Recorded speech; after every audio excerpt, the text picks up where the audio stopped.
نبی کریم صلی اللہ علیہ وسلم نے فرمایا کہ ایک دور وہ آئے گا کہ بیٹی جو ہے وہ اپنی ماں کی بات ماننے کے لیے تیار نہیں ہوگی. وہ اپنی اس ماں کی بات کہ جس نے اس کی ہر پریشانی کو دور کرنے کی کوشش کی. سردی کے موسم میں اس نے ٹھنڈک کو برداشت کیا، گیلے کپڑوں میں خود سوئی اور اچھے کپڑوں میں، گرم کپڑوں میں اس کو سلایا. اگر وہ کسی کام کے لیے اس کو کہتی ہے، اس کو بلاتی ہے،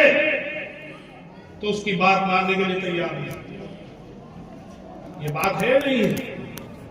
تو میرے محترم دوستوں اور بزرگوں، میں آپ سے بھی اور اپنی مائیں بہنوں سے بھی یہ درخواست کروں گا کہ آج ہمارا معاشرہ، ہمارا سماج بہت ہی زیادہ بیماریوں کے اندر پھنس چکا ہے. اگر ان بیماریوں کو دور کرنے کی ہم کوشش نہیں کریں گے تو پھر پریشانیاں بڑھتی چلی جائیں گی. وہ ماں کہ جس نے بچے کو پالا، جب بچہ جوان ہو گیا، شادی ہو گئی، تو باہر سے تھیلا لا رہا ہے بھر کے، اس میں پھل بھی ہیں، مٹھائی بھی ہے، لیکن تھیلا لے کر کس کے پاس جا رہا ہے؟ بیوی کے پاس جا رہا ہے. اس ماں کے پاس جو وہ ماں دیکھ رہی ہے، تک رہی ہے کہ یہ بیٹا میرے سے بات کرے، یہ بیٹا میرے حال کو بھی پوچھے، لیکن نہیں. کیوں؟ اس لیے کہ جب ہم نے اس کو دینی تعلیم نہیں سکھائی، اس کو ماں باپ کے حقوق کو نہیں سمجھایا، اس نے ماں باپ کے حقوق کو نہیں پڑھا،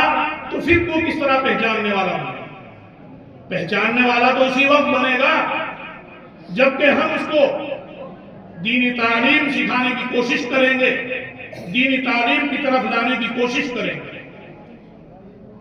جبکہ نبی کریم صلی اللہ علیہ وسلم نے فرمایا کہ اگر ایک بچہ، نوجوان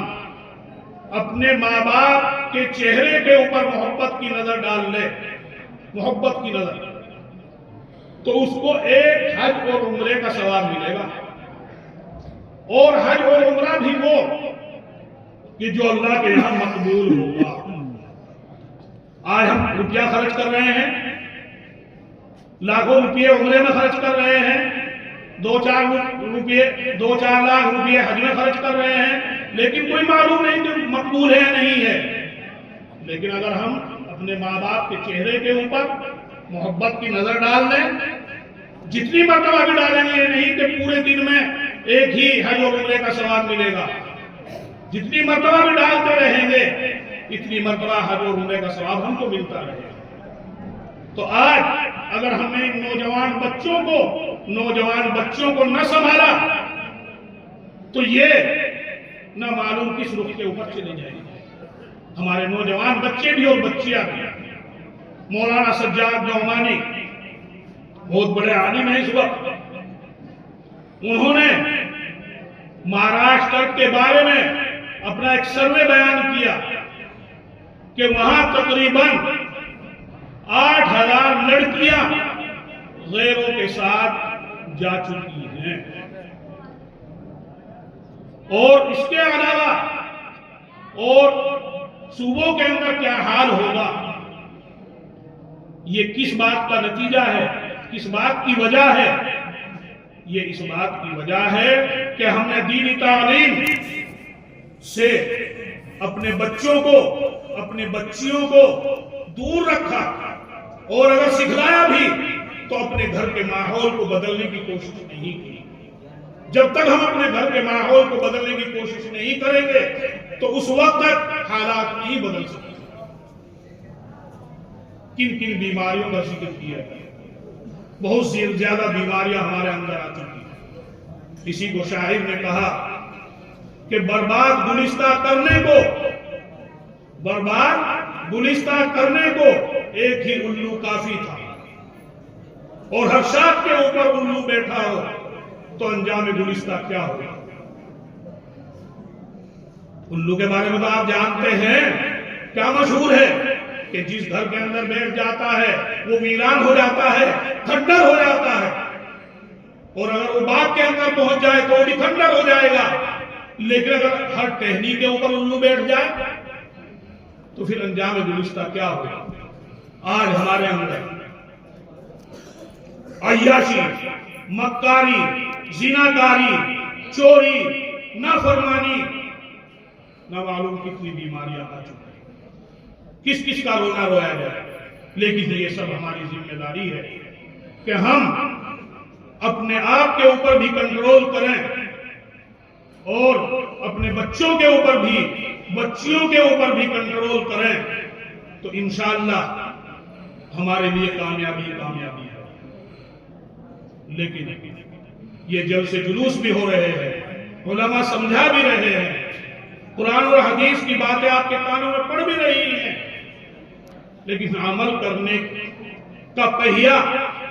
جو آگے کو بڑھنا تھا وہ پیچھے کو ہٹتا ہوا نظر آ رہا ہے۔ آج زبان سے تو ہم کہہ رہے ہیں کہ ہماری دعائیں قبول نہیں ہو رہی، تو بھائی زبان سے تھوڑی دعائیں قبول ہوں گی جب تک کہ وہ راستہ ہم اختیار نہیں کریں گے، کہ جس راستے کو اختیار کر کے پھر اللہ سے مانگیں تو اس وقت تک ہماری دعائیں قبول نہیں ہو سکتی۔ تو نبی کریم صلی اللہ علیہ وسلم نے حدیث کے اندر فرمایا، جیسا کہ حدیث میں نے پڑھی، کہ املک علیک لسانک، کہ سب سے پہلی ضروری چیز یہ ہے کہ اپنی زبان کے مالک بن جاؤ، اپنی زبان کے مالک بن جاؤ، کسی کی چغلی نہ کرو، کسی کی برائی نہ کرو، کسی کے اوپر الزام تراشی نہ کرو، کسی کو غلط باتوں میں نہ پھنساؤ۔ اگر تم دو چیزوں کی ذمہ داری مجھ کو دے دو، نبی کریم صلی اللہ علیہ وسلم فرما رہے ہیں، تو میں تمہارے لیے جنت کا ذمہ دار ہوں۔ نمبر ایک، زبان پکڑ کر تھا، اس زبان کی ذمہ داری، اور ایک اس چیز کی ذمہ داری جو تمہاری دونوں ٹانگوں کے درمیان ہے، شرمگاہ، کہ اس کو غلط استعمال نہ کرو۔ جہاں اللہ نے استعمال کرنے کا تم کو جائز طریقہ بتایا وہاں استعمال کرو، اس کے علاوہ استعمال نہ کرو، اور زبان کو صحیح استعمال کرو، تو انشاءاللہ میں تمہارے لیے جنت کا ذمہ دار ہوں۔ لیکن جب برائی کے اڈے، برائی کی چیزیں ہم اپنے گھروں کے اندر لے آئے اور ان کو ختم کرنے کی ہم کوشش نہ کریں تو پھر کہاں خیر ہو سکتی ہے؟ خیر تو اسی وقت ہوگی جب کہ ہم نبی کریم صلی اللہ علیہ وسلم کی باتیں سن کر ان کو اپنے عمل کے اندر لانے کی کوشش کریں۔ آج ہم یہ عہد کر کے اٹھیں کہ جو ہم سے غلطی ہو رہی ہے، جو ہم سے کمیاں ہو رہی ہیں، ان کے اوپر ہم شرمندہ ہو کر اللہ سے معافی مانگیں گے تو اللہ ضرور معاف کریں گے۔ حدیث کے اندر فرمایا، وَابْكِ عَلَىٰ خَطِيئَتِكَ، کہ تھوڑا وقت تم اپنی خطاؤں کے اوپر رونے کے لیے نکالو۔ جب اللہ کے سامنے سجدہ ریز ہو کر، اللہ کے سامنے جھک کر ہم اللہ سے مانگیں گے تو اللہ ضرور ہم کو معاف فرمائے گا۔ تو میرے محترم دوستوں اور بزرگوں، بس زیادہ بات آپ سے میں کہتے ہوئے اللہ کے واسطے میں آپ سے بھی اور اپنی مائیں اور بہنوں سے بھی یہی درخواست کروں گا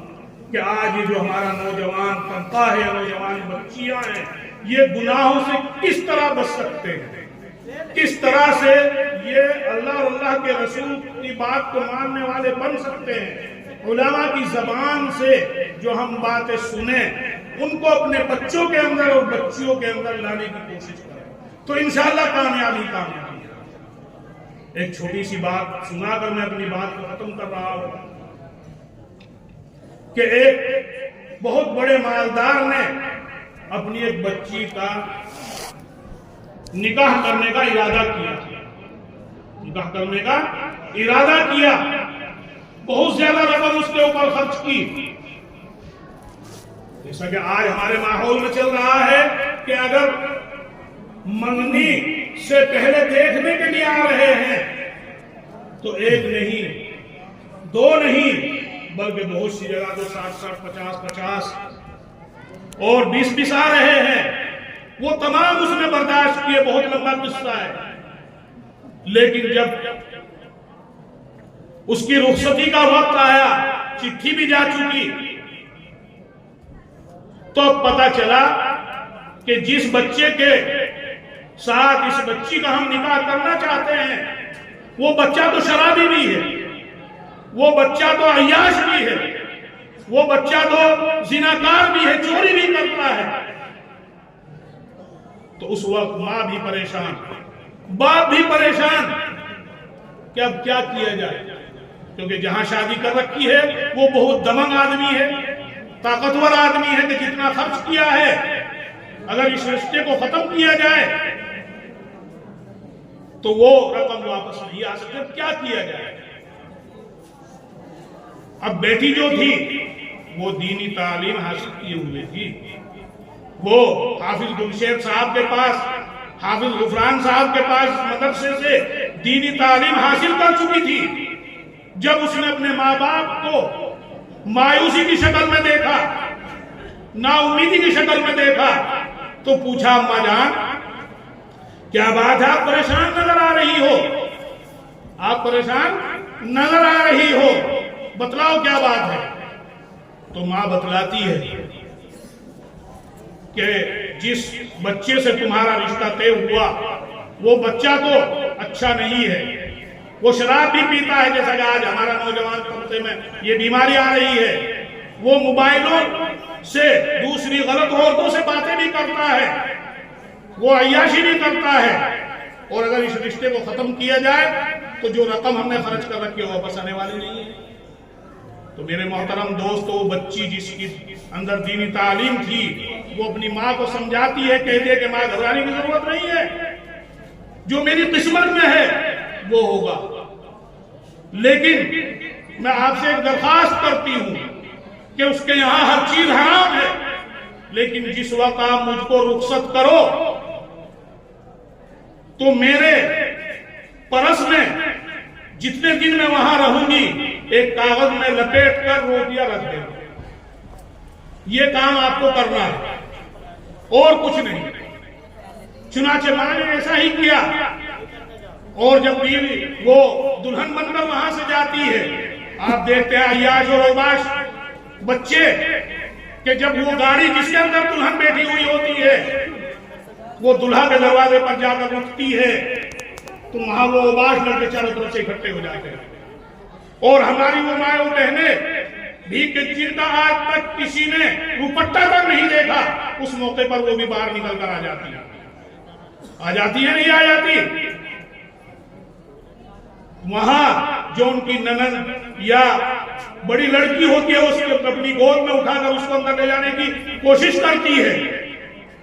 لیکن میرے محترم دوستوں اور بزرگوں، جس وقت وہ گاڑی جا کر وہاں رکی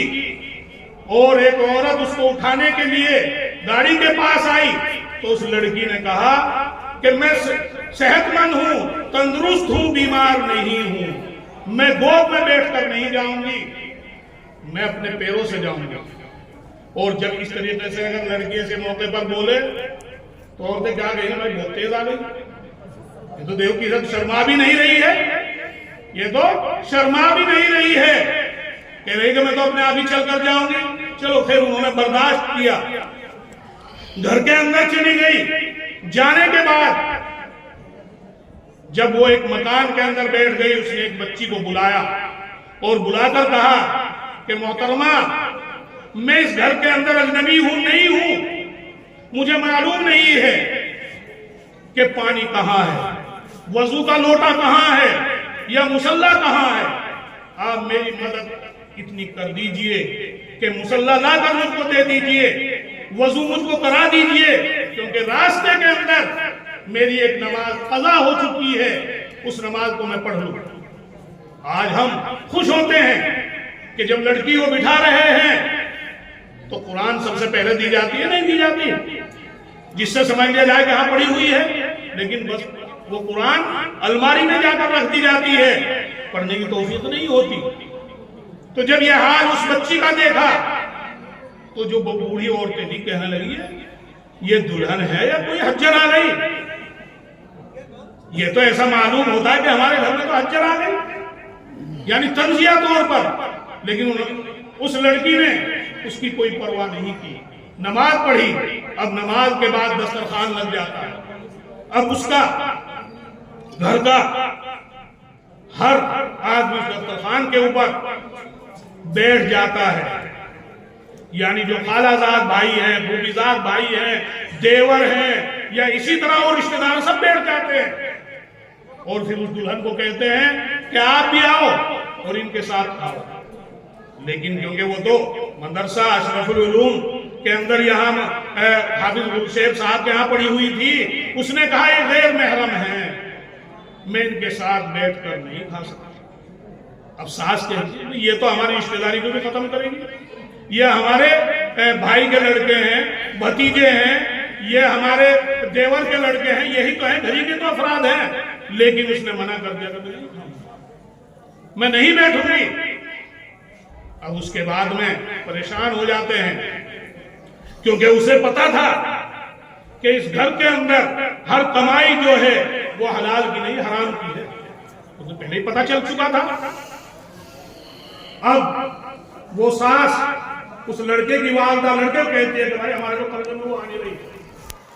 تم ہی کوشش کر کے دیکھ لو۔ اب لڑکے کو وہاں بلایا جاتا ہے، دروازہ بند کر دیا جاتا ہے، اور پھر دسترخوان کے اوپر بیٹھتے ہیں، اور پھر وہ اپنے شوہر کو سمجھاتی ہے اور کہتی ہے کہ میرے شوہر، اے میرے آقا، اے میرے زندگی کے ساتھی، میں یہ چاہتی ہوں کہ جو میرے اور آپ کے یہاں نسل ہو وہ اچھی نسل ہو، کہ جس کے پیٹ کے اندر حرام کا لقمہ نہ جائے، حلال کا لقمہ جائے۔ اور میں نے سنا ہے کہ آپ نے لوگوں کی زمینیں ہڑپ کر رکھی ہیں، آپ نے لوگوں کی ڈولیں کاٹ رکھی ہیں، جیسے کہ آج ہمارا حال ہے، ذرا ذرا سی ڈول کاٹ کے کیا ملے گا؟ کچھ نہیں ملتا، حرام تو ہو گئی۔ اور میں کیونکہ وہاں قورمہ بھی لگا ہوا ہے، وہاں بریانی بھی لگی ہوئی ہے، ہر کھانا اچھا لگا ہوا ہے، کہا کہ میں اس کھانے کو نہیں کھاؤں گی، میں اس کھانے کو نہیں کھاؤں گی۔ اٹھتی ہے، اور جو پلس کے اندر ماں نے وہ روٹیاں رکھ رکھی تھی، جیسا کہ پہلا بدلا کہ 8-7 روٹیاں رکھ رکھی تھی، وہ اٹھتی ہے وہاں سے اور ان روٹیوں کو نکال کر لاتی ہے، اور ایک روٹی خود بھی کھاتی ہے اور اپنے شوہر کو بھی کھلاتی ہے، اور پانی پی لیتی ہے، اس کھانے کا ہاتھ نہیں لگاتی، اور کہتی ہے کہ آج سے جو بھی آپ مجھ کو کہیں گے وہ میں بات تمہاری ماننے کے لیے تیار ہوں، لیکن آپ اس بات کی توبہ کر لیں کہ حلال کمائیں گے، حلال کھائیں گے، اور دوسروں کو حلال کھلانے کی کوشش کریں۔ تو اگر علم اس کے پاس نہ ہوتا، میرے محترم دوستوں اور بزرگوں، کہنے کا مطلب یہ ہے کہ اگر قرآن کی تعلیم، نبی کی تعلیم اس کے پاس نہ ہوتی تو کیا وہ اس طریقے سے اپنے شوہر کو کنٹرول میں کر سکتی تھی؟ عورت جو ہے شوہر کو بہت جلدی کنٹرول میں کر لیتی ہے۔ فرعون کے بارے میں تو سنا کہ حضرت موسیٰ کو قتل کرنے کے لیے تیار ہو گئے، لیکن آسیہ جو بیوی تھی وہ آڑے آڑے اور کہنے لگی نہیں، قتل نہیں ہونے دیتی، اتنے ظالم بادشاہ کو روک دیا تھا، نہیں روک دیا تھا۔ تو تمام باتیں ان کے درمیان ہوئی۔ اب وہ عورتیں کہ جو پہلے سے اعتراض کر رہے تھے کہ بہت تیز آ گئی، یہ تو حجر آ گئی، اور یہ تو ہماری بات ماننے کے لیے تیار نہیں، کوئی روشن دانوں سے دیکھ رہی ہے، کوئی کھڑکیوں سے دیکھ رہی ہے، کوئی کیواڑوں کے کان لگا کر سن رہی ہے کہ بھائی کیا بات ہے، عادت ہے، سن رہی ہے۔ لیکن وہ تمام باتیں انہوں نے سنی جو دین کی روشنی میں اس نے اپنے شوہر کو سمجھائی۔ تو پھر وہاں جب وہ باتیں ہو گئی، دروازہ انہوں نے کھولا اور کہا کہ کھانا تم نے کہا، ہم نے کھا لیا، تو ساس سب سے پہلے کہتی ہے کہ بیٹی تمہارا بہت بڑا احسان ہے کہ آج تک تو ہم اندھیرے میں پڑے ہوئے تھے، آج تک تو ہمیں معلوم نہیں تھا کہ کس طرح ہم کو زندگی گزارنی چاہیے، آج ہم تمہاری وجہ سے اندھیریوں سے نکل گئے،